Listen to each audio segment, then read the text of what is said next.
The Choir Guys podcast wouldn't be possible without our amazing sponsors. To see the full list and learn more about them, visit thechoirguyspod.weebly.com/r-sponsors. Now here's a word from this week's featured sponsors. Need better sight readers? Sight Reading Factory has you covered. With infinite customizable exercises and auto-graded assignments, your choir will level up fast. Visit sightreadingfactory.com and start simplifying your rehearsals today. At Endeavor Music Publishing, composers receive 50% of sales royalties, far above the typical 10% industry rate. Support the music and the creators. Learn more at endeavormusicpublishing.com. Do your students groan when it's time for sight singing? With the S-Cube Sight Singing program, they won't. It's 5 to 10 minutes a day, 3 to 5 times a week, and it actually works because it's part method and part mindset. 3/4 of learning and 1/4 of fun equals success. That's the S-Cubed way. Try it today and make sight singing the best part of your rehearsal.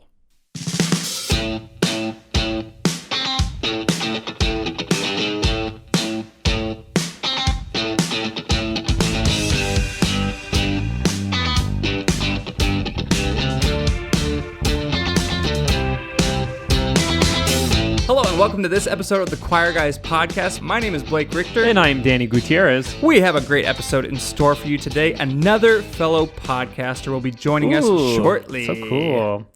Our guest is the head choir director at Trinity Springs Middle School and is going to his 17th year of teaching.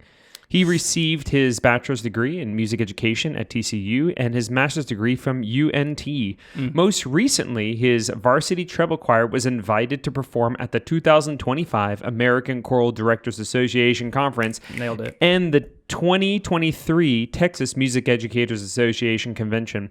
Previous to this, his varsity treble choir performed at the 2022 Southwestern ACDA Convention. Swagda. His varsity tenor bass choir at the 2021 National ACDA Convention, and his varsity treble choir at the 2019 TMEA Convention. Dang, that's a lot of Conference king right here. Stuff. He's also one of the co-hosts of the Choir Chronicles Podcast, which is one of my favorite choir podcasts out there. As a middle school choir director, I have always admired his work, and I'm so excited to have him on the podcast today. Please welcome Clint Ferrie! Woo! He is here. Thank you for having me. Of course. So how's your summer been so far? It's been a wild summer. My husband and I, we were on a river and on a kayak, and within the first 60 seconds, flipped over. We lost all of our phones. Oh my! All of our car key. It was a disaster. Oh.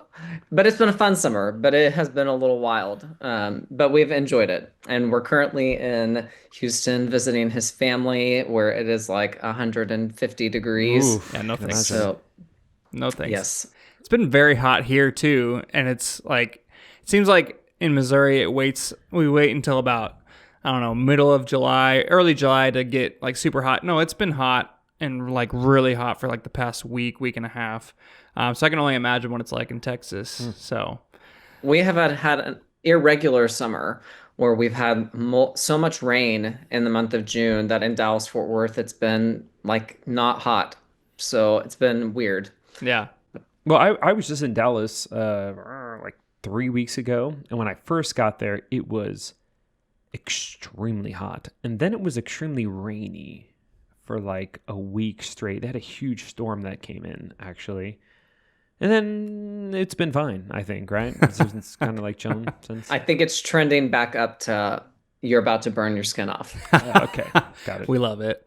Everyone's just a rotisserie chicken walking out on the streets. That's an interesting way to put it. You know, some of us are a little more well done. Yeah, I guess. I can say that. I mean, I was in Dallas for ACDA, and it was like I've been to Chicago, and they call it Chicago the Windy City. Obviously, no, like Dallas was way windier. Like I was almost knocked over. I don't know if it was just the month of March, like. That was wild. Right around National. It was. Remember how windy it got over there? It was insane. My students were at the hotel, like hanging out on top, just being blown around. It was wild. Yeah. That was irregular as well, but in Texas, the theme of the day is like it can be raining in the morning, snowing in the afternoon, and 100 degrees at night. Yeah. So you just don't know. Sounds like Missouri. Well, cool. So first question, how did you get into music and become a music educator? Well, when I was in sixth grade, I was at an intermediate school, which was just 5-6, and we didn't have music at that school. There was nothing there, and I signed up because I grew up in a very small town. I signed up to be a horticulture person in seventh grade. I was like, okay, well, I guess I'm going to learn to be a farmer. And then the next thing I know, I show up to middle school in seventh grade and no horticulture, and I was just put in choir. And then my choir director at the time was like, "You're gonna audition for all region," and I'm like, "I don't even know what that means," but I did it, and I made it. I Of the three songs we sang, I sang the first one. I completely skipped the second one. I just missed my entrance and didn't sing, and then sang the third one. And they took 20 people, and I ended up being 20th. So there, that kind of set the trajectory of me like being competitive and next year wanting to be first chair, and I was, and then going on to be an all-state choir member in high school multiple times. And then I thought, okay, well, I'm going to go perform. And I went to Oklahoma City University for 1 year and thought, this is not the life that I want to live. This is not it for me. Because I was also triple majoring in vocal performance, musical theater, and music ed. Oh my gosh. Yeah, it was a lot. And I Ambitious. thought, no, thank you. Okay. So And no one and advised you against that when you got into that? They're like, You sure, know, might as well do all three. Piece of you're cake. fine. Okay. Yeah, no biggie. No biggie at all. Yep. So I thought, okay, well, this is not for me, and I don't want to stay in the state of Oklahoma. That was not for me either. And so I transferred to TCU. Like I called Ron Shirey, or I emailed him, and then we spoke on the phone like in the middle of June. And I was like, do you have any spots left? Probably not, because it's the middle of June. He's like, well, I actually had three tenors say they're not coming, so come on over and you can have their scholarships. And I thought, Oh. thank you. Okay, great. All three of their Um, scholarships in one for you? I mean, they were not huge in the realm of, Texas Christian University, where it costs you your entire soul and then some to go to school. No. Uh, so yeah, it was like a tiny little chip into the price of TCU. And then I was a hot mess my first year of teaching, like just a disaster. Like when I think of the kids that I taught, I just wish I could find them all and be like, I'm really sorry. Honestly, for the first like 2 years, for sure. And then I this is my personal feeling. Like I just don't feel like in college you learn how you can be a teacher. That's just not something that I feel like you can actually do. You have to get out into the field and you have to do the work.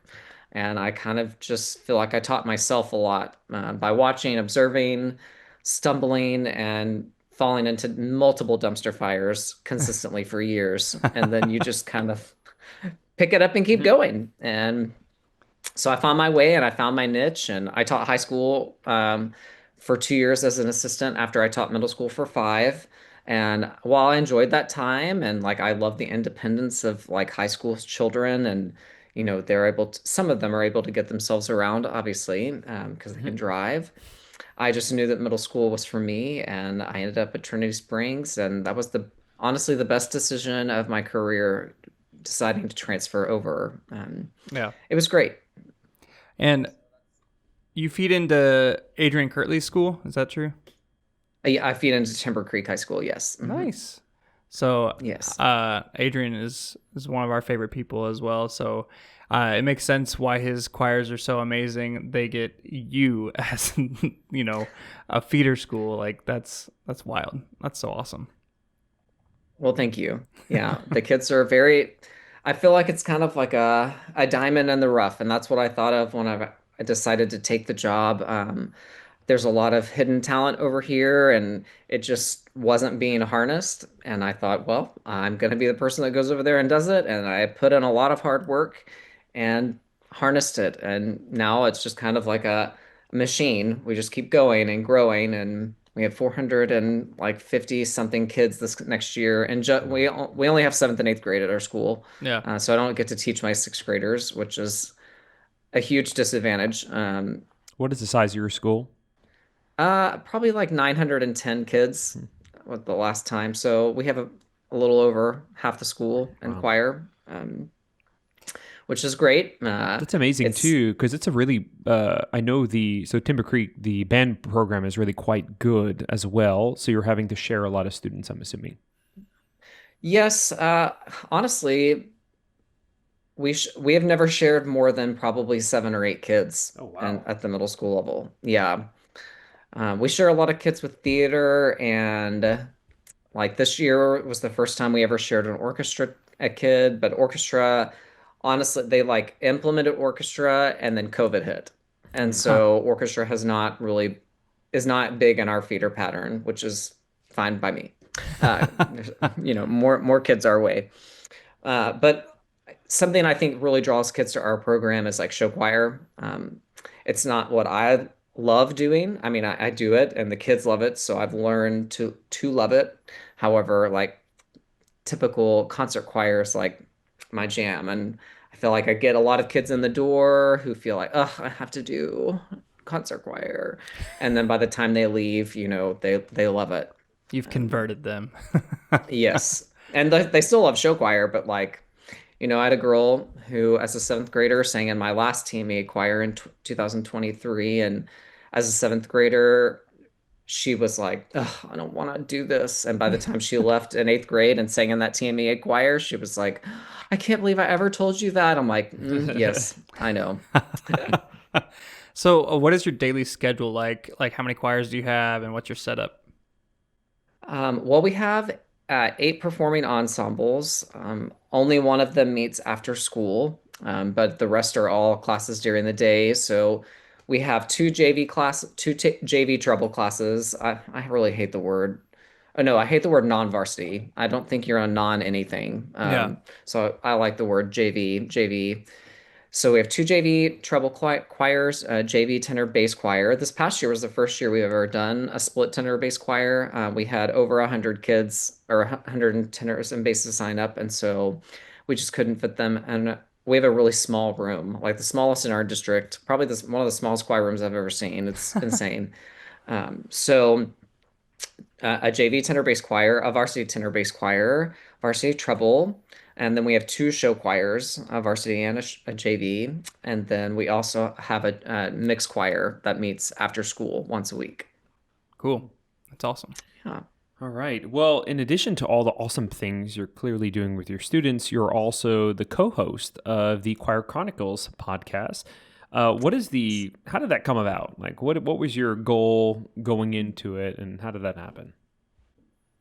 That's a great question. I knew that several years ago, coming out of the pandemic, a lot of people were struggling, and I thought, well, what is a way that I can give back? I really believe in service and giving back to your community. And there are a lot of people across the state of Texas who gave back to me throughout my career. And so I thought, okay, well, all these people are constantly asking all these questions on Facebook, and I see a lot of conflicting answers. And I thought, well, I'm, not an expert by any means, but I'm going to share my opinion, and this is how I want to do it. And I thought, I don't know if people are going to listen to a podcast with me on it. So I'm gonna ask my best friend and Jody. just and be like, if I go down, you're going down with me. So come on. And it ended up being completely the opposite. People have really loved and attached to it. And we had a rocky last season because of Jody's daughter Kennedy Yeah. having cancer for a second time. Yeah. But we put out a few episodes, and then I was just like, this is going to be too much, and it would not have worked. And so Yeah. we're coming back for another season, Oh, obviously cool. 3.2, I guess, this coming year, which will be great. And we have a lot of stuff planned, and we're ready for it. Yeah. So that's kind of how it came to be. And we've had a blast doing it. We don't do it visually, we just do it audio only. Although it would be fun to just watch the disaster that happens between the two of us. Well, your first episode, weren't you guys? I don't know if this is what you guys still do, but at least your first episode, weren't you sitting in your closet or something? We sure were. That would be great video content. Just you and Jody in the closet. It was wonderful. We did a lot of research, a lot going into it, and we're like, well, we don't have a studio, and we're not going to be doing that. So having places that like muffle the sound, and we were like, well, Clothes I have a ton of everywhere. clothes, Yeah. yes, and I was like, well, let's just do it. And so we've done it in a variety of different places at this point. Like we've used a practice room, we've done just an open office, While driving, right? we have done it while driving. Yeah, I've listened to many episodes and I love that it's in different places. It's like, hey, we're going on this trip, we have time, let's chat, let's make an episode. And like, I love it. So Yeah, we love giving back. We love being able to have fun with each other, obviously. We've done it at TCDA twice. They've recorded us live at a conference, which was really cool. yeah. And I think probably the most nerve-wracking because there's no editing. You're in front of a live audience. Yeah. So whatever you say is what you say. That's awesome. Well, yeah, I definitely enjoy listening, and uh, I have missed it this I guess most of this year.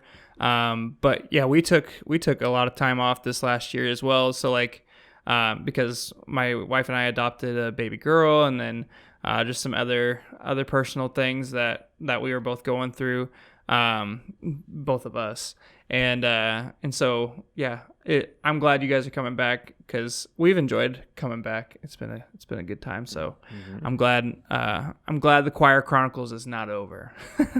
It's not, no. And it's been honestly really flattering to have so many people reach out and ask about it and be like, is this coming back? Like, we miss you. And I'm like, oh, thank you. Like, you know, even if it's just like giving you reinforcement of something you're doing, I think that means a lot to us to be, you're already doing it. Great. Awesome. Just to know that like maybe you're a singleton and like you're out on an island in a rural area where you don't know whether you're doing it right because you have no one to bounce stuff off of. And we've gotten a lot of feedback like that, which I appreciate, Yeah. in a huge state like Texas where you could be out in the middle of nowhere and have no one around you for an hour. Yeah.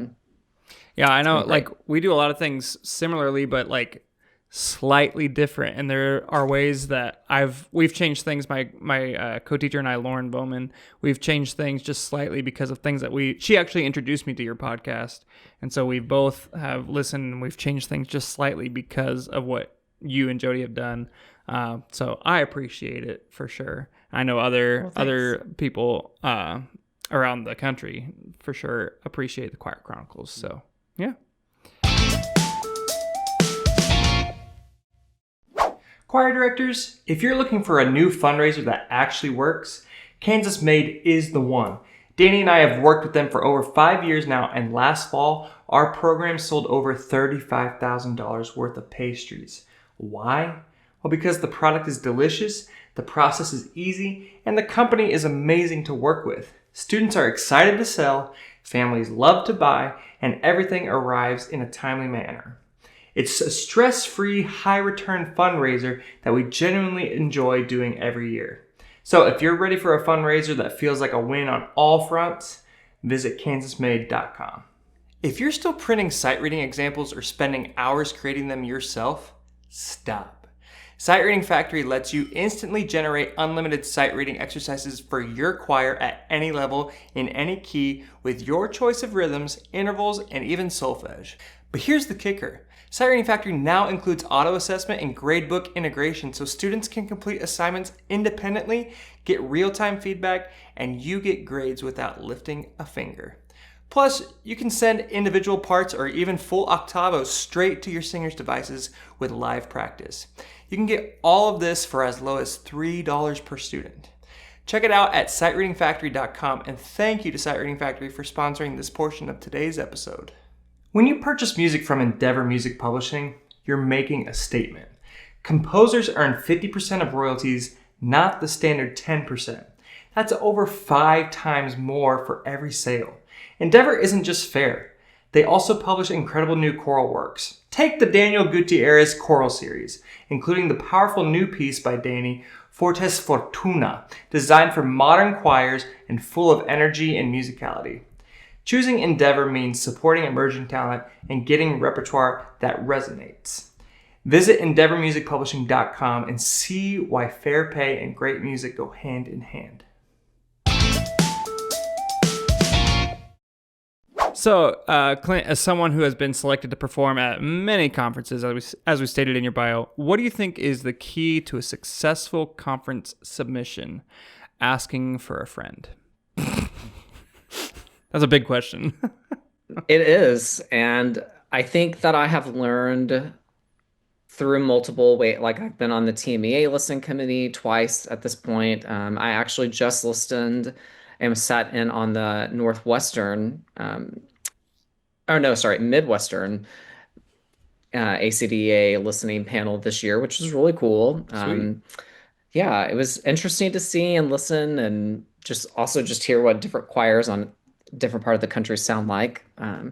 So I think part of it, like knowing a little bit about the rubric and seeing different types of rubrics has helped me a little bit, but honestly, most of that has come after I've had convention choirs. So going in, I always just make sure that for me, I know people that like have recording sessions. I don't do that. Like whatever's there is there. Yeah. I've honestly submit like one time going into Swagda actually last time in 2022. I sent in a recording where we went sharp and I don't care. I love the recording. It was Yeah. emotional. It was raw. There may have been people on that committee that was like, and I guess obviously not. The majority must have liked it because we sang. But I go through and I think what sounds really musical, and that like musicality above all means something to me. Like vowels, yes, of course I want them to be beautiful, intonation, obviously, but like that is what I listen for when I sit in these committees. I'm like, okay, well, I know I can only give 10 points to musicality. Well, then I'm going to make sure that those 10 points mean more to me than like the rest. Like that's just how I weight things. And I feel like my choirs that are kind of signature for that. And like, where people comment about my consonants all the time. And I'm like, yeah, that's just how I do it. So I kind of go through and I listen. And I guess with TMEA, it's a little bit different because it's not, I only get one song per year. That's not the case. I can submit two or three from a year. As long as you submit of the last 3 years, you have to submit 2 of the years. And then within that, you only get 15 minutes worth of music and up to 5 songs. So I think TMEA actually gives me a little bit more flexibility because sometimes I'm like, wow, these two are so incredible. Um, and I wish I could showcase both of them, but I have to pick. And I will say, like, there's been one time where I have not submitted anything. Actually, it might have been to National ACDA where I don't think I submitted anything that was a cappella, which was, oh, I definitely remember thinking, oh crap, like this is going out on a limb. But I just thought the best recordings of all the years and the diversity within the recordings just fit better, not including an a cappella piece. But it might not have been National ACDA. It might have been TMEA. Who knows at this point. So I think making sure that you aren't submitting something that sounds consistently the same. And I Yeah. think that I have friends that do that. And they're like, "Can you listen for me?" And I'm like, "Sure." And I listen and they ask me for the feedback and they say, "Well, this is what I was thinking." And I said, "Well, I'm completely on the opposite end of you. Like of the three, I picked one of those, and that's because to me, when you submit 3 songs that sound the exact same, I don't feel like I get enough of your choir. Yeah. Can they do more? I'm sure they can, but like that's not what we're hearing. As opposed to like if I'm listening on a committee and I know I have a rubric in front of me and there's a line about diversity or programming and someone else sounds really good just like you're gonna get docked points on programming or diversity in the repertoire where someone else has higher points. So that could make or break you. It might not. So I go in and I do that. I listen to that. Um, I don't know. A lot of people. do listen for, like, is this recording perfect? And I just don't think that that is what I'm striving for. I don't strive for perfection. Like, I want a real recording. What happens raw, live? Like at Yeah. National ACDA this year in our opening number in the Meyerson, my accompanist hit two chords back to back that were incorrect. And my eyes just like blared open. Like, and to the kids, like it didn't affect them at all, but that's not the point. Like, raw and live is what happens in real life. With my kids, they're 12 and 13. Like, Yeah. anything's bound to happen. Yeah. So I think honestly, making sure that your music is diverse, that it sounds good, and for me, most of all, is it musical? Yeah. Because when you listen to something over and over and over, and you feel like, wow, these choirs just start kind of sounding the same, what's putting you to the top? What are you adding to it that gives it shimmer and shine? Yeah. Yeah. So a few thoughts on that. One is, so I first heard your choir in 2018. Teen. Mm. And at the artist formerly known as the National Junior High Middle School Conference thingy at UNT. And they were impeccable. Like, That was the varsity treble choir, right? Yeah, it was a treble choir. And I've seen the video on YouTube. Sure. The level of musicianship was just outstanding. I mean, it was incredible, the technique and everything. So, I mean, the reason why, Clint's choirs are getting accepted into these conferences is because they do everything impeccably well. That's the straight up truth. Like, thinking about the question, like, what is the key to successful conference submission? Make sure your students do an amazing job at everything, and that's indeed what they do. For myself personally, whenever I'm doing these going through the conference submissions, like, I typically have a hierarchy. The thing that has, of course, musicianship is in the forefront. The thing that I realize that I cannot get over is like tone that's offensive to my ear. Like, if I hear something that's consistently, like, it doesn't sound, if I don't hear a general tone that's very good, I can't take anything else seriously. Like, I've heard choirs before, like, they're doing all sorts of interesting musical things, but just their tone is like, so I can't take it seriously. But if all the submissions have great tone for me, then yeah, the number one thing I'm gonna look toward is amazing musicianship. And really, though, if you have not heard one of Clint's choirs, I'm assuming you just have a bunch of stuff on YouTube that's out there, right? I'm sure moms and dads post stuff everywhere. Maybe. There's some on Facebook too. Well, there's the conference from 2018. That's definitely worth checking out. That ensemble for sure. But it's impeccable. I have put a few things on TikTok, like from our last TMEA choir. I haven't put anything.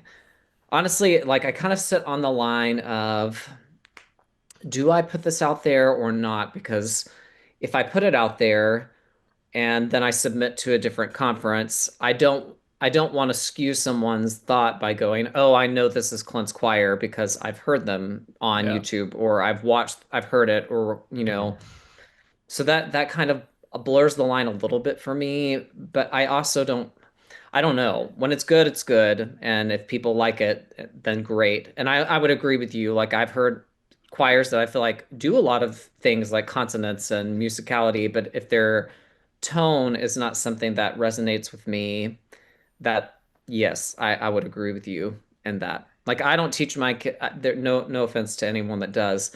I don't teach my kids to sing with straight tone, and a lot of middle schools in the state of Texas do that. And I teach free and open tone. Yeah, some I've noticed this actually. There are some choirs that sing with this very like homogeneous, almost like airy sound, and I can wrap my mind around it. I understand because I've taught middle school now. It's been a long time. It's been like 13 years I've taught middle school. And it can be challenging to get people to sing in tune. So sometimes it's like cutting corners, right? Like, I don't know how to technically get them to that point. So now I'm going to put a bunch of air in the sound. and make them do some blendy stuff to make that happen. And I do hear that quite a bit, especially at like state level conferences. I'll hear a lot of people doing that, and I get it. But ultimately, we have to set the singers up for success long term. So speaking of voices, so you've had tremendous success in both sides, the tenor bass side and the treble side as well. So having a tenor bass type of voice, how do you go about teaching treble voices to get them to such heights? Like what is your process to get them there? Well, I'm actually a countertenor, so Hey, I there you think go. that Oh, helps. that helps a lot. Yes, I will also say that I think teaching for 17 or 16 years, going into year 17, has killed my voice. No. Um, I, I wish I would have learned about using an amplifier much earlier, because I used to be able to sing the high F sharp above the treble clef, like just out of nowhere. Like that was just, High F sharp above the treble clef, like Queen Like of the Night ledger style. lines. Dang. oh yeah, like I mean, now I'm like, okay, that's a high G, that's fine. It comes out sometimes and others doesn't, but I really do believe like I have abused my voice. I also taught by myself for 10 years, and teaching 7 classes a day, back to back to back to back, was really damaging to my voice, and that it does take a toll. And so I hope anybody that's listening will start using an amplifier. It's never too late because you could continue to damage your voice or you could not. Um, but I that has helped save a little bit of my voice here and there. Obviously, having an assistant now has helped a lot because I'm not the full-time alone teacher doing all of the things all of the time, and that has really definitely changed my personal and professional life having another person, which has been wonderful. So I will say like modeling for my kids is easier because I am a countertenor when I sing treble, but I do tell my first sopranos especially, I'm like, I do not want you to sound like me. Mhm. I don't care if my altos sound like me because I mean I think I sound pretty good as an alto for sure. No. And I will say that also I've gotten a lot of compliments on the way that my altos do sound. They have a very deep and rich tone, and I think a lot of that is because I am a countertenor, and I feel like I kind of deal with similar things that they deal with, like the break and singing, having a break near where theirs are, and so we work on that a lot.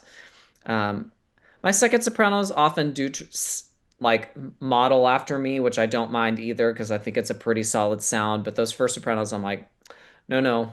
Like at one point, maybe in the first 2 or 3 years of teaching, I could sound like just like a Your registration is similar to a treble voice in general. Like, when you talk about the break, I'm assuming you're talking about like E, F, F sharp, G, that break, and then the other one like B through whatever C sharp. Is it similar as far as registration, as far as those notes go as well? yeah, we are very similar in that. But I also sound like also can sing tenor very well. I mean, I made the Ulster choir as a tenor, Mhm. so I do classify myself as a tenor as well. I would not classify myself as a baritone or bass, unless I'm recovering from the flu, and then that's all I can do. So I do think that I do teach my basses to try to sing like tenors. And I think that that helps them a lot because I think in middle school, a lot of the time, at least in Texas, they think tall vowel means shoved in the back of your throat. And I'm like, no, no, we're going to sing Yep, forward. I see. And that's not too high for you. Oh, okay. Can you sing this for me? Excellent. And then I'll be like, this is the note you just sang, and you're telling me that this note 5 notes lower is too high for you. That's just because you're using your voice incorrectly. You gotta work on it. And that's something I feel like I've had to work on as well. Like where TCU, I'm sure most music ed programs around the country are like this, but not all. Like I didn't have to take a vocal ped class, which shocks me now. Like looking back, I'm like, why did I take the physics of music and sound or orchestrate? I mean, I guess orchestration is fine to take, but like, why did I take class guitar? Like, why did I not take vocal pedagogy? Let's learn about the literal voice. Because, like, we're 19, 20, 21, 22. Like, when you are in college, like, are you kidding? This is something you should be knowing about. Like, Sure. no one taught me, about my voice in middle school and high school. It's like, here's sing Mhm. these notes and be in choir. Like, and that's fine. I just wish I would have had that. So I've had to study about vocal ped and learn a little bit more and experiment and Mhm. try. And sometimes it's great experimentation, and others I'm like, oop, well, that was a bad choice. Let's go back. So part of it's modeling, and then do you is a lot of so for treble voices specifically is a lot of different placement concepts you talk about. Are you talking about registration? How do you navigate registration? Are you is what's in the forefront pedagogically for the treble voices for you? I think similarly to what I just said about basses, like a lot of the time they think tall just means shoved in the back of their throat. So placement, Mhm. can I bring it forward? I want a clear sound, but I also want it to have movement behind it. Like I do think a lot of my kids, maybe I shouldn't say a lot. Like let's just say a fourth of my children in my varsity treble choir have vibrato. Mhm. I don't hold that back. I don't constrain it. I don't try to get them to limit it. I let it move. And I use that as a demonstration to help like the others start moving along as well, because Mhm. a lot of them will develop it along the way.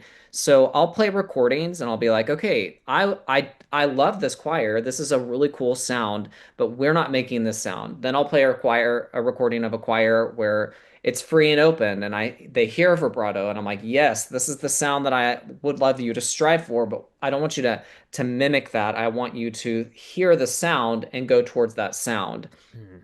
And I'll say, okay, let's just sing on an ah. Show me what you think a tall ah is.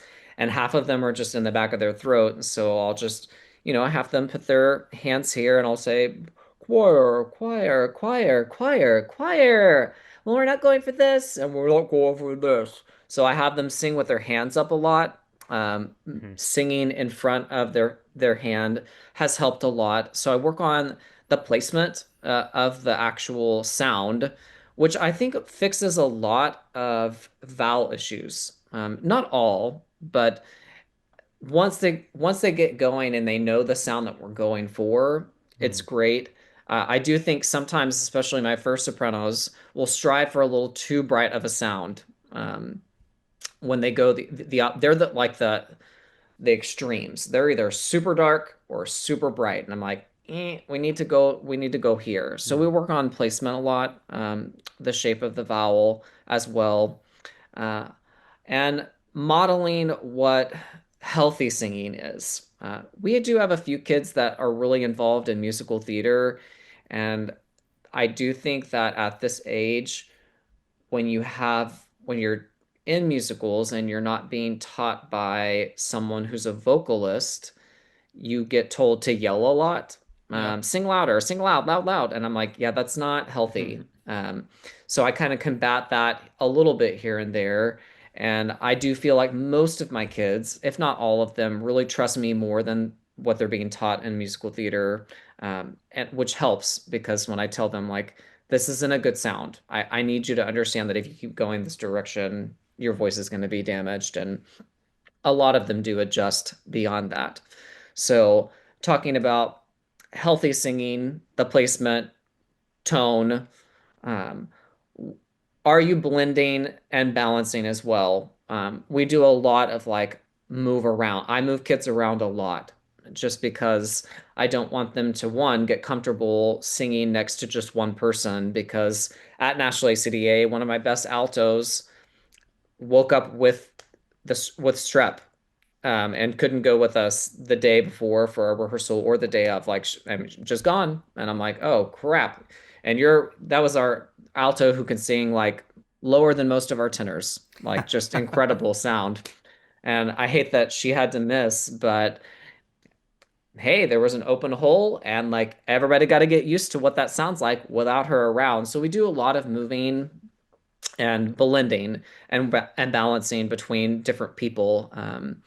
and trying to make sure that I try to avoid putting three or four big voices right next to each other, which happened in my second soprano section this year, where I just had so many massive voices that they just clashed.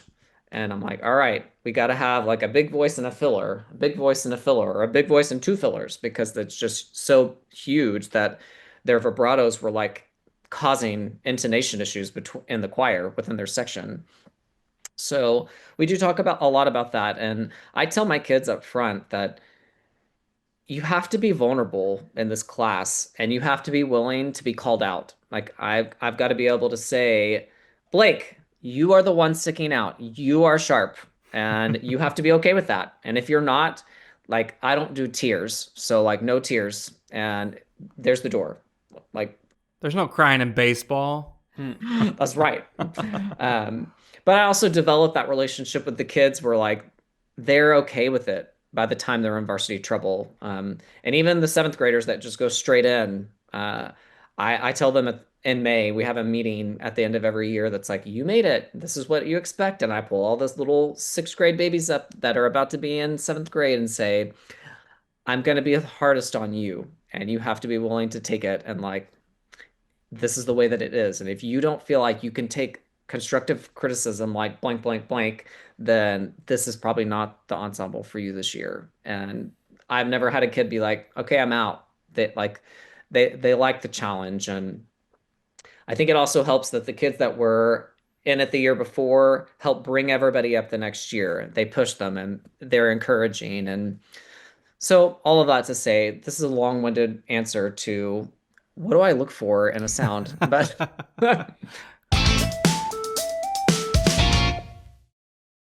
if you're a teacher, admin, or activities director managing school social media, stop doing it all yourself. We've used Class Intercom for 3 years now, and it has completely changed the way we run our accounts. Here's how it works. You can empower many content creators, even students, while moderators review and approve content before anything goes live. It's secure, it's simple, and it helps teach students real-world skills in digital communication. And the best part, it connects to all of your school's accounts, Facebook, Twitter, Instagram, Threads, and Nextdoor into one dashboard. Less chaos, more content, and way less work on your plate. Check out classintercom.com and give your school's social media the upgrade it deserves. Do your students dread sight singing? Do you dread teaching it? Then it's time to try the S-Cube Sight Singing Program for beginners. Created by middle school teacher Dale Duncan, S-Cubed is part method and part philosophy. 3/4 learning and 1/4 fun equals success. It's just about 5 to 10 minutes a day, 3 to 5 times a week, and your kids will want to do it. I speak from experience. Every lesson builds confidence, trains both the ear and the eye, and gets students sight reading faster than ever, without skipping essential steps. With built-in games, competition, and classroom-tested strategies, S-Cube turns the most dreaded part of choir into the most rewarding. Find out why many teachers are saying this program changed everything. Check it out now on Teachers Pay Teachers. Just search S-Cubed Sight Singing. Encore Tours is your partner for international performance travel. Whether you lead a school, church, or community choir, they help you design custom tours that hit all the right notes. You'll get dynamic venues, guaranteed audiences, and full support every step of the way. From the first planning call to your final performance overseas, Encore takes care of the logistics so you can focus on the music. Visit EncoreTours.com to start planning your custom tour today. One thing that has helped your success, I think you would probably agree with this, is you guys, I know this is normal in Texas, but it's not normal in Missouri at all. Your private voice program that happens during the day at school, which is something that our program has dreamed of doing someday. If, say, a choir program in Southwest Missouri were to want to start this kind of program, what would be your suggestion on how to start, even start small, And, a quick answer would suffice. It doesn't have to be like, you don't have to tell us like, well, out of this budget code and all that kind of stuff. But like, how do you think we could start small? Now, who's paying for it? Who's paying for these private lessons? The school or the students? The students pay for it. Okay. I do offer a scholarship program for kids who can't. So you're facilitating the lessons is what you're doing. Yes. So I'm kind of like the third party, and they pay each other. We never touch the money. Like the kids either pay or the parents pay through PayPal or Venmo, or they'll send in cash or check. But that never comes to us. It's always they go to the lesson and hand it to them if they bring in a cash or check. So I think my short answer would be like, if you have a fine arts director within your district, or if you don't, a music supervisor or just your principal, going to them and saying, this is what I would like to do. And I've seen success in multiple different states across the area. And here's some examples of how it can be done well. And I would say, I'm very blunt, and I would just say, like, what is the harm in bringing in a specialist that works with kids all of the time when we're not touching the money? We're just giving kids an opportunity to enhance what they're doing, because I can't do this individually, one-on-one during class all of the time, because I teach choir. I'm an ensemble teacher. But Got I do 400 and some odd students, over half the school, that come through my door. Literally that. So it's like we do need that extra help, and these kids do want to do, and we offer them so many opportunities that this is only going to enhance. This isn't going to take away. And I would show up with like, here are some rules and suggestions of like, this is what should happen in a lesson. And if they don't pay you by, the second lesson in the month, then you stop taking you pause lessons. Like, there need to be guidelines, which I would be happy to share some suggestions that'd be awesome. With you all. These happen during the school day? They do. I mean, and they do happen during choir. They come out for 22. We have a 45-minute class, and they come out for 22 and a half minutes, and they get paid. The voice teachers, when I first started here, got paid either $19 or $20, and throughout the years, we like the set rate for the district, which is set by the district, is $24. So I would encourage, like, a voice teacher can't come in and expect to get paid what they would get paid at a private studio. But one thing that I try to incentivize them with is like, if you're trying to teach during the day, as this is your job, and you go to this school over, or this area over here, you're probably going to get maybe 10 kids. I'm guaranteeing you that I'm trying to give you a full schedule. Like, what you want is a full schedule. But within that, you also have to be willing that, for every 8 to 10 kids I give you, you're probably going to have to teach a scholarship kid, because I think there's a misconception about my school in particular, in our district, that we're rich, and we're not. We're very much a melting pot, where we have kids that live in average size American homes. We have some kids that live in some upper nice homes. And we have a lot of kids that live in trailers, and they think that because of the success we've had, and like the fact that we do have things like voice lessons, that like everybody just has all this money. And I'm like, that's not accurate. We raise a lot of funds, and we do a lot of fundraisers and spirit nights to like provide voice scholarships so that everyone can have access to this. And if a kid tells me that they want to take voice lessons, then I find a way to make it happen. Yeah, that's awesome. Well, we'll have to have some conversations, because I think that's a game changer. So, Clint, to be honest, one of the reasons I wanted to have you on the podcast is to pick your brain about taking middle school students specifically on big trips. You've taken them out of state to go to all these different conferences, except, this last conference in wasn't Dallas. Too far this past wasn't time. Too far. That's kind of nice. Yeah. So you have done this countless times. So I think our listeners and me personally can really learn a lot from your experience. So first question, where are some of the places that you have taken your middle school students, just off the top of your head? I've taken them to San Antonio twice. I've taken them like as an actual performing convention choir to Little Rock. And in 2020, we weren't a convention choir, but I did take 40 kids to Little Rock for SWAGTA for the honor choirs. which was 40 a lot of fun. kids. Yeah. Dang. Yeah, we did SWACTA, came home, and the world shut down. Oh, And wow. Yeah. Oh, yeah, I yeah, remember it was around that time.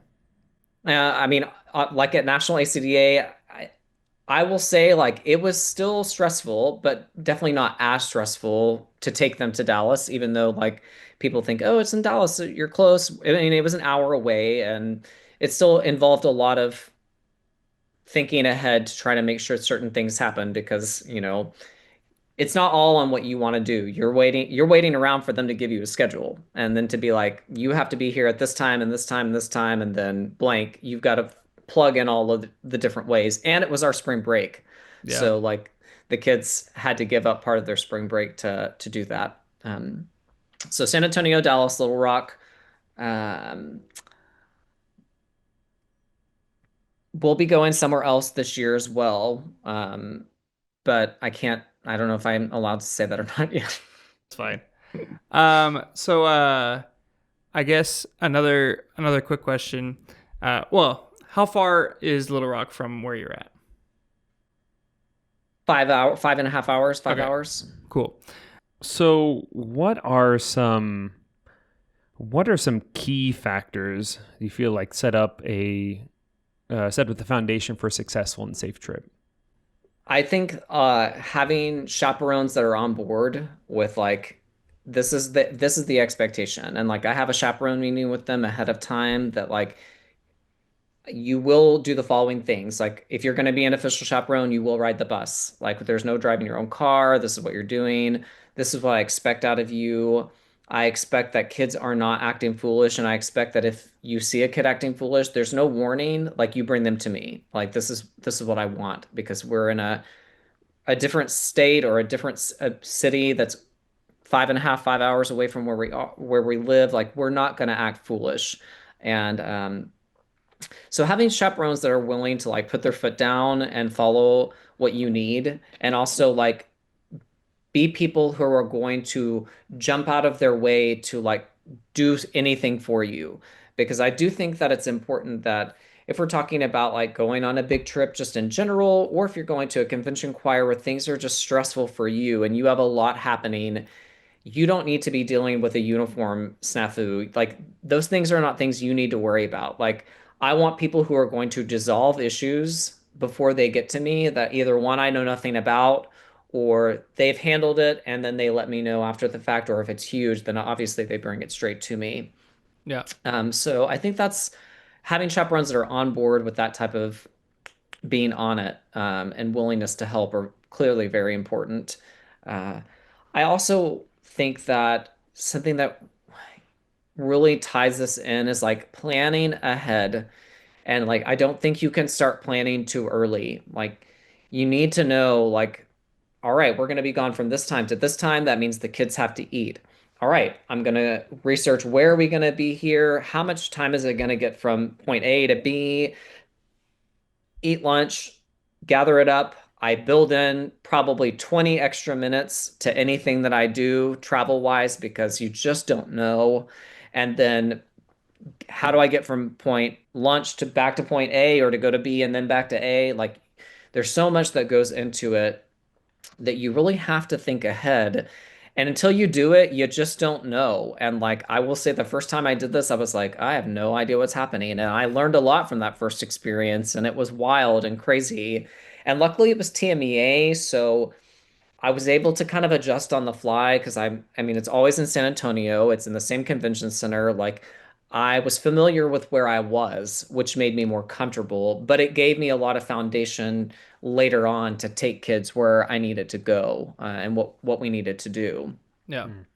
And with chaperones, what is the ratio on large trips like from chaperone to student? 1 to 10, or like our district will accept like 1 to 15. Okay. Okay.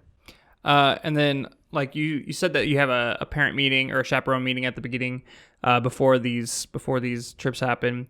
What are those like? What do those meetings look like? Like what all do you go over in those meetings to ensure that the trip is set up for success? I mean, I will give them the itinerary ahead of time. I will say like it is my expectation that like anytime that I say this is the call time, that a chaperone is there 10 minutes early, because inevitably there will be kids that are there early. My philosophy is like, to be early is to be on time, to be on time is late, and to be late is never, or dead. Um, so, like I do think it's important that the chaperones are prepared to be there early. So we talk a lot about being what on time is for me. The expectation of, here's my cell phone number, we're going to start a group chat. Um, I'm going to assign a lead chaperone for each if we're on buses, because I have taken, I've also taken kids to Austin for like show choir competitions. So we typically have 3 or 4 buses for that.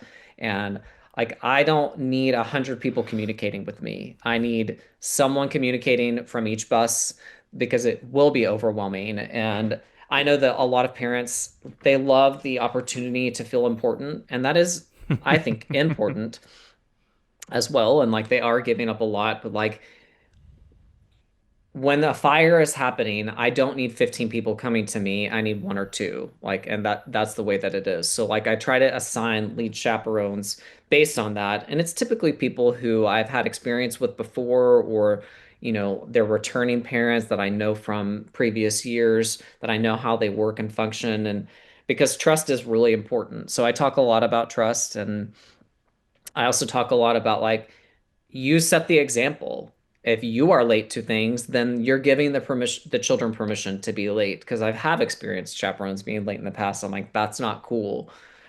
So I also ask them to be on the lookout for anything weird. And I'm like, and I tell them, I'm not just talking about poor behavior. I'm talking about like, are you watching to make sure every kid is eating? Like, Yeah. if you see a kid not eating, like, we need to know, I need to know that, because I need to go find out, did they forget their money? Are they just like not eating because like, oh, I don't want to look fat today. Oh, that's not going to work for me. You're going to put food in your mouth. Like, that's just not going to be it. Mhm. Because I mean, in middle school, that is a challenge. Like, people are like, I want to be skinny. And I'm like, oh, shut up. Like, your body is beautiful the You're way it gonna is. pass out on stage if you don't eat. Come on. Literally that. So I talk to them about a lot of different things like that. And of course, I kind of go over some basic guidelines of like, you know, I need to make sure that you're wearing appropriate things. Like, you cannot drink alcohol on these trips, like things of that nature. Because I want to make sure that we're setting a good example for our kids to have the best time, but to be safe as well. Like, safety is the number one thing for me. Like, Mhm. coming home with everybody. Do you do bag checks? Do I do bag? No, I do not do bag checks. I haven't really, I've never, knock on wood, like, never had issues with anything like that before. Um, and I don't know that I really could do bag checks. I don't know that that falls in line with district policy. Like, if a kid suspects that, like, or they say, "Oh, I saw a vape or something," like, I don't think I can touch that bag. I think it has to go to an AP, Yeah. and then an SRO has to like go through their bags. So I don't really deal with any of that. I give kids like a checklist of like, hey, here's the things that I think you should bring with you. Here are the things you definitely have to bring with you. Like, I give them a packing list to ahead of time. Yeah. I also require them to either get a garment bag or get one through us. That way that they like have an actual, I know that your formal uniform is in a nice hanging bag, and then have to explain to them like, we don't wrinkle, too many wrinkled things in the past before. Like, Yeah. I give a presentation on like, here's what a wrinkle is and how to get rid of it. Like, it's just not, I'm very meticulous. This is a Type A. steamer. This is an iron. Yes, this is not what you do. Speaking of not being able to go through or do bag checks and all that kind of stuff, do you have administrators that, or like an administrator that comes on a trip with you just so you have somebody readily available, or is it just you and your co-teacher and chaperones? So I've only ever had an administrator on the trip with us the whole time, one time. Which is a little wild to think about, but in the end, like, everything has been fine. And the one time the admin did go with us, they had a great time. but when I first started at Trinity Springs, we had four assistant principals and three counselors, and we're down to three APs and two counselors. Like they just made a lot of cuts throughout the years. So I do feel like principals don't want to send an admin. Although like I have actually no administrator came and watched the National ACDA performance in Dallas. Hmm. Every other conference we've ever sang at, they at least go and watch the performance and then go back. Or our fine arts director typically will be at TMEA anyway, or like that. So if it's at TMEA, that they're likely there the whole time. So, middle school students staying overnight in a hotel. Do you have any crazy stories from these types of trips that have help you prepare for future trips That you feel comfortable sharing. that you feel comfortable sharing with our listeners? Sure. Definitely the one that comes to mind is 2022 when we were in Little Rock. And we were in our hotel and like 18 girls decided to get on an elevator and it got stuck. That'll And happen. that was such an awesome experience to be outside of that and to hear them screaming. They're And screaming. then, oh yes, then I grabbed a mom's phone and was like FaceTiming her daughter, and her daughter's just laughing in there, and others are crying. And Oh. this hotel, I guess, is known for this type of elevator to happen once or twice a Okay. week. Oh, wow. So yes, I mean, I'm gonna blame it on the kids still. Like, you should know better to not put that many children on an elevator, and be traumatized literally the day before we're about to perform. But it's fine, you know. It in the end, it was a little scary just because, you know, you want to make sure that they're safe, obviously. Luckily, we were on the ground floor, so there was no like nervous of them falling. Um, but in the end, like I have a video of them coming out and kids crying and the few that were just like laughing, and it was great for the end of the year slideshow, for sure. Um, so I would say, you know, that is something I talk about now as part of anytime I take kids on a trip of like, if there's an elevator, you know, no more than 8 or 10 of you in there, like we're not going to cram pack in there because this is what can happen to you. Yeah. And these kids now about it. And I'm like, yes, you're laughing now, but when it happens to you and you're hot and you're in there for 25 minutes, like it is scary. Are there any other like extra rules or stipulations that you put in place when you are staying overnight, especially with 7th and 8th graders? I mean, I give them a curfew for sure. I think it's important. I tell the parents, like, if you want to tape the doors, I think that's a good idea just because, but I think the amount of importance and pressure I put on the kids to like not step out of line has really helped them not do that. Like, even if you're not going to sleep at whatever time I tell you, as long as you're not coming out of the room, then I feel better because you're safe. Like you're in that location, you are good. Um, so I do talk about the expectations of like what happens in the room. I've never taken a co-ed trip where there have been boys and girls on an overnight trip. So that will be something new for me when that bridge is crossed. But in general, like just talking about like hotel etiquette, like I do give a presentation on that of like you don't want to be up all night because someone above you is running around screaming or next door to you. So I talk about being good neighbors, and I think that's important as well. Like you have to teach them like why they should go know these things ahead of time. Oftentimes you are the parent, and you're teaching them some new skills. And I have had multiple kids that this is the first big trip they've ever taken, or they would never have taken a trip like anything like this without choir. And so it is my job to teach them about that type of etiquette to make sure that they are on board with what I need them to do to one, like have a successful trip and like be well rested, but also like not get us kicked out of a hotel.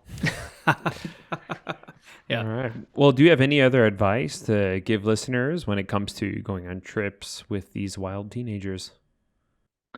Yes, I do think there is like you can give them some independence and you can choose the way that you want to do that, either by, like, I like to ask them you get to name at least one person that you want to, one, room with, and two, someone you want to be on the bus with. So if there's a kid that maybe you're worried about with their behavior, um, at night, I might pair them with someone or with the three other people who I know are going to be great.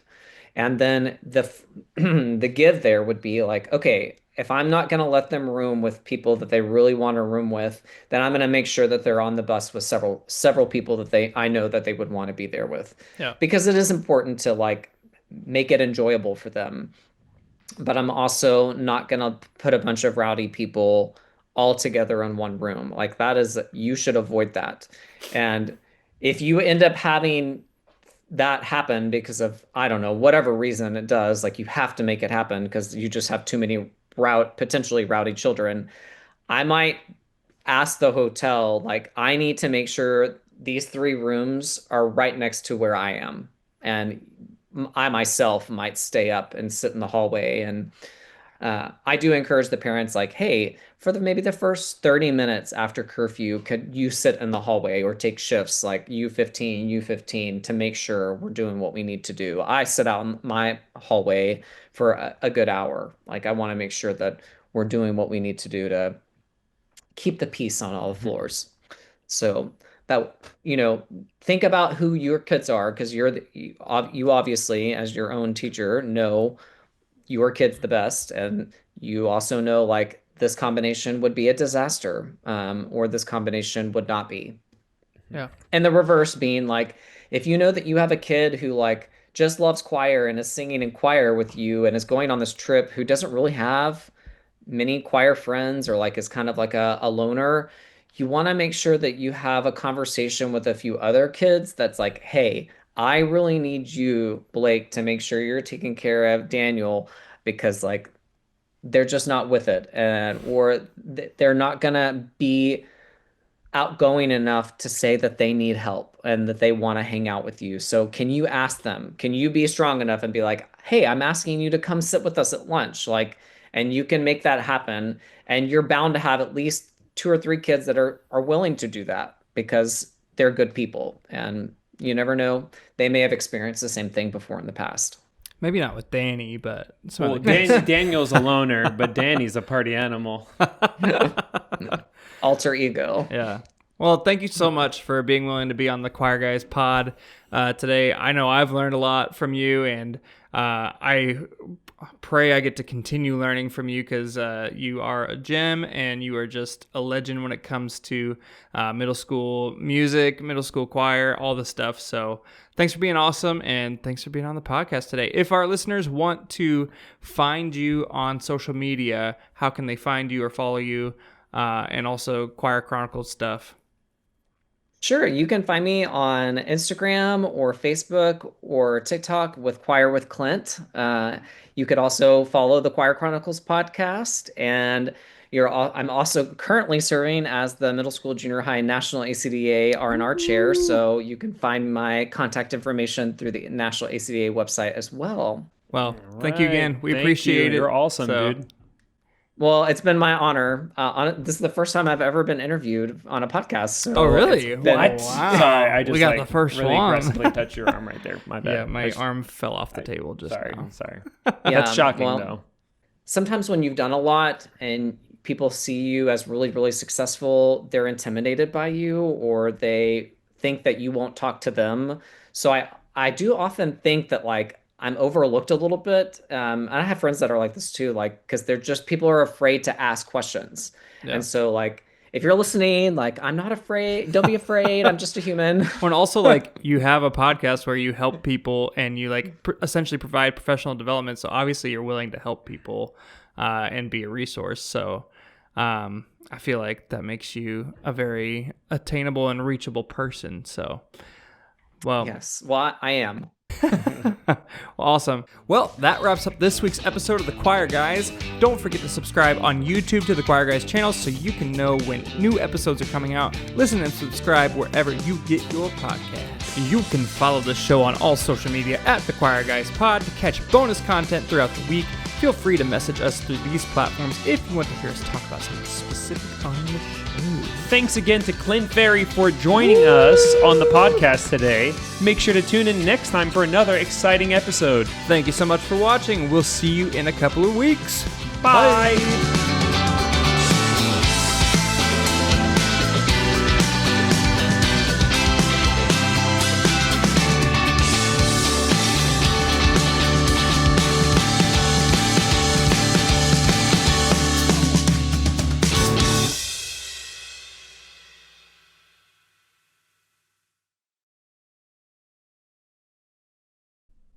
With Class Intercom, you can let students create social media content while teachers review and approve, so it's not all on your plate. We've used it for 3 years, and it's a game changer. Learn more at classintercom.com. Choir directors, are you looking for a new fundraiser? We've worked with Kansas Made for over 5 years, and last fall alone, we sold over $35,000 in pastries. They are that good. Visit kansasmade.com today. Encore Tours helps choirs perform around the world with guaranteed audiences, stunning venues, and expert support. Start planning today at encoretours.com.